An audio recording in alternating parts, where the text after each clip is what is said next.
Good morning, Hop High School community. It's Monday, October 4th, 2021. It's been a while since we had a video like this. I am now located in the library for this week, our transformed library. It's one of the spaces that we've been fortunate enough to transform over the last little bit of time. Maybe it'll be some time for the whole community getting into this space, but it really is an incredible space. Kudos to all those involved in the project. Really awesome to see kind of the way that we are transforming some of the spaces in the building. And so anyway, today we will be talking to you a little bit about open school night, and we'll keep it pretty brief. I want to have the assistant principals come on and say what's up to everybody. Mr. J-Dubs, go for it. Good morning or good evening, Hop High School, whenever you are watching this. Hope you've had a good first month of school already. It's hard to believe that it's already been over a month, actually. And we're just happy to have everyone back, and we hope this video provides some updates for back to school night, and just hope everyone has a good rest of the year. Cool.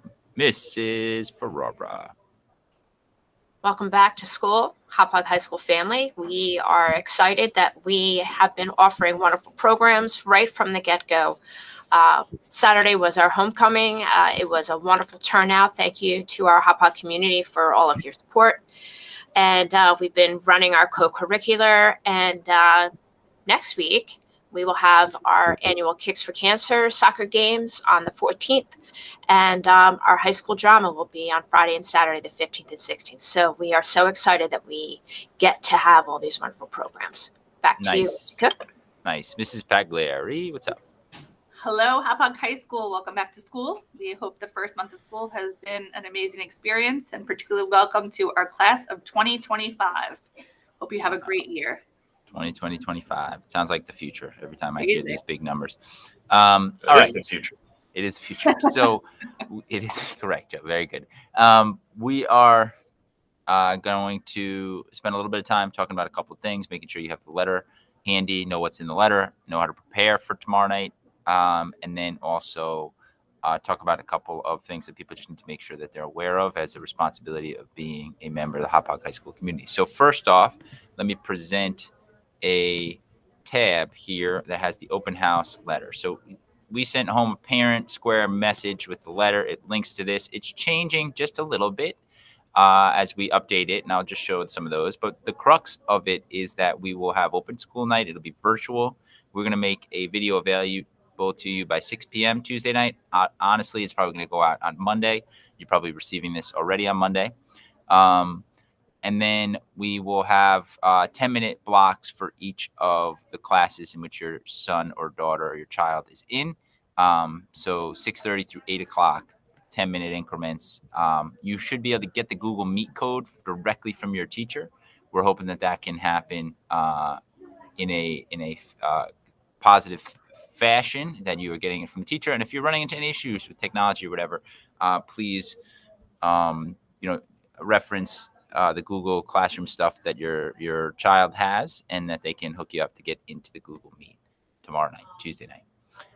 We gave you this little, if you have more than one child in the school, so we gave you something that you could kind of keep yourself organized to be able to bounce back and forth. So you put in the Google Meet codes in there. Some people use this, some people will not, I imagine. And then 2 updates regarding other specific groups. So regarding physical education teachers, they have a code here that's included in the letter that we sent out via Parent Square. So you just click onto this when your son or daughter has PE. And then finally, we have regarding a mental health support team, who are also going to be available periods 4, 5, 6, and 7 on the calendar. And they will be available to talk with you a little bit about what they have to offer. You can see the link here, which did not get hyperlinked. It is now hyperlinked, and you can join there. All right. So that's the crux of the open house logistics. Guys, anything I'm missing on that? No, just make sure, I would stress to make sure that you're in communication with your child's teacher, or your child writes down all the codes on that so that it's easy for you to get into the meets. The easiest thing to do is to be logged in with your child's Google account and go into the classrooms at the set times. If you try to go in with your own Google account, the teacher will have to allow you in. Or if you're with the teachers or the students' Google account, you'll be able to get into the class as soon as you are in the Google Classroom. So it just saves you a little bit of time. Good. All right. And then the second piece we wanted to just touch base with, and then we're going to have each of our APs discuss a little bit things that are relevant from their seats, is the code of conduct. So I'm going to present how do you get to the code of conduct really simply. Let's just do this. So I'm going to present my entire screen. I got tabs up. I'm just going to open a new tab. I'm going to type in Hauppauge Public Schools Code of Conduct. And it'll be your first real link there that pops up. We have the code of conduct. You'll see that it's 2021. It is, we haven't changed it since last year. Last year had some updates. This year, it's the same code of conduct. If we do make any updates, we will pass it along.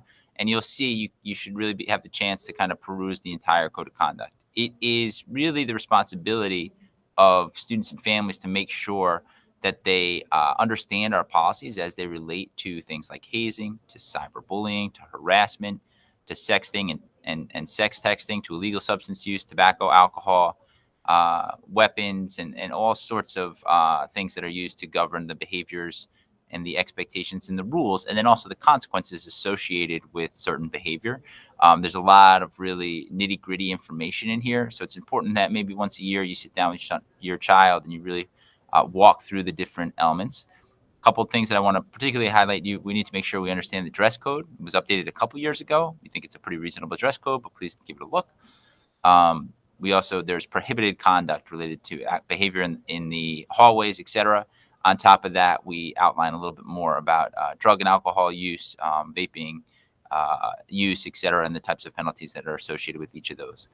We have a pretty robust code of conduct. And again, it would be the responsibility of each child in partnership with their family to make sure that they are acclimated to the code of conduct. If you have any questions about the code of conduct, we are happy to answer them. And again, it probably take about a half hour to kind of comb through and look at it. If you're looking at something more particular for a particular rule or whatever, it might take a little bit longer than that. But we really are hoping that people can use tonight to reference the code of conduct. And maybe I'll drop that link in the letter, though we have been passing it along in each of our messages over the last few weeks too. All right, so that's the crux of it. I'm going to ask that our APs jump on and share a little bit of information about what's happening. Why don't we start this way, Mrs. Pagliari? You go with 9th and 10th. Anything in particular for 9th and 10th? Hi, I'm Mrs. Pagliari. I work with mostly our 9th and 10th graders, so welcome to you all. Just wanted to remind you all, again, as Mr. Cook said, to review the code of conduct. We pay particular attention to attendance. That includes study hall. My office is located in room 202, so if you ever need support or have questions, you're welcome to stop by. As Ms. Farrar mentioned, next week we have our Kicks for Cancer. Also, we will be doing testing. It should be our 9th graders' first opportunity to experience college level testing that will prepare you for later on in life. It is the PSAT, which will be offered for all our 9th, 10th, and 11th graders on October 26th, right here during the school day.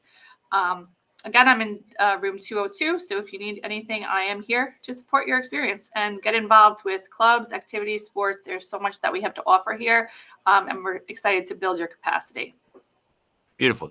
Nicely done. Mr. Whitehorse. Thank you. And thanks, Mrs. Pagliari. You took one of the things I did want to talk about, but it's good to be echoed twice regarding attendance. I did send out something to the community a couple of weeks ago with just an overview of our attendance policy. Students have to attend and be on time to all the classes that are included in their schedule. That does include study hall. So whatever room it says to report to, make sure that you report there. Otherwise, you will be marked absent and you might get some phone calls home. But we want to make sure that students are attending their classes. We believe and we strongly value the belief that students will do the best that they possibly can if they are in school and in their classes most of the time, or as much as possible. We prefer 100% of the time, but we know that's sometimes not possible. The rule in Hauppauge is 90%. So if you ever get to a point where you're not in a class 90% of the time, then you will get a letter in the mail that says you've been denied credit.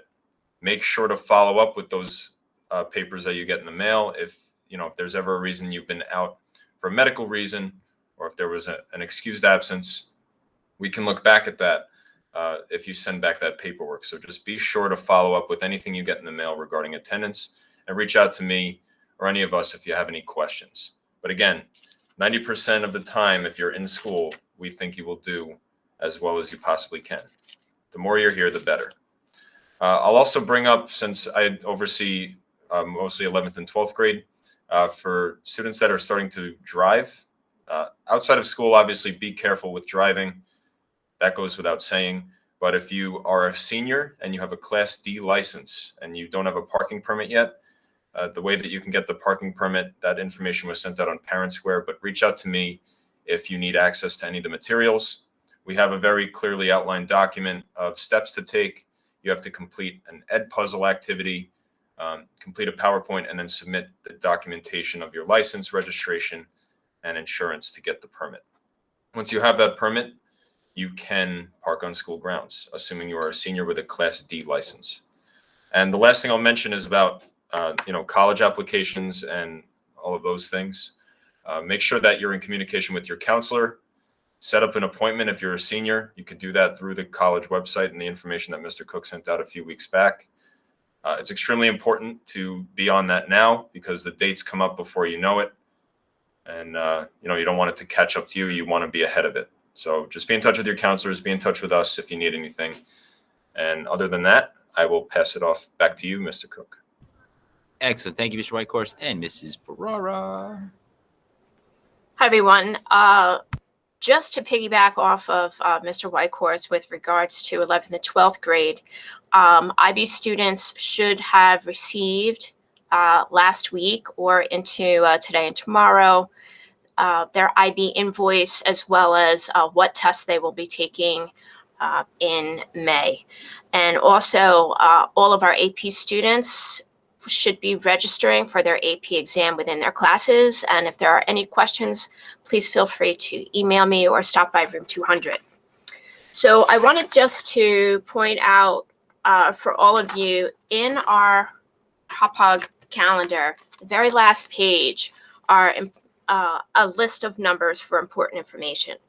Our guidance office's phone number and social worker numbers are in the back of the calendar, but also really important resources for families with regards to youth services. We are really fortunate enough to have our Horizons of Smithtown located right in our high school, which supports students every Wednesdays. But Horizons also supports families as well, and they are located in Smithtown on Main Street, and their number is in the back of the calendar, as well as some really other important resources. Families, we encourage you to stay in touch with us, communicate often. If your child is going through any type of issue and they need some additional support, if there are attendance issues, please let us know so we can make sure that we communicate with your son or daughter's teachers. And just know that we're here to support you. And we wish you a wonderful year. Enjoy this journey and savor every minute, as it will go quickly.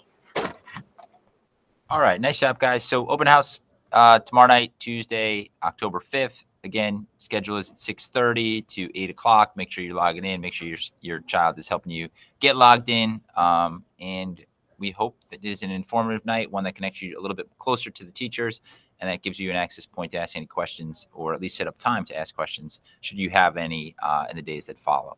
Everybody, the quarter is about halfway over. We're moving quickly here in Hauppauge High School. As always, astounded by the effort, the cooperation, and the spirit that we have here in the building. Thank you, everybody. We will talk to you soon. Peace out, everybody.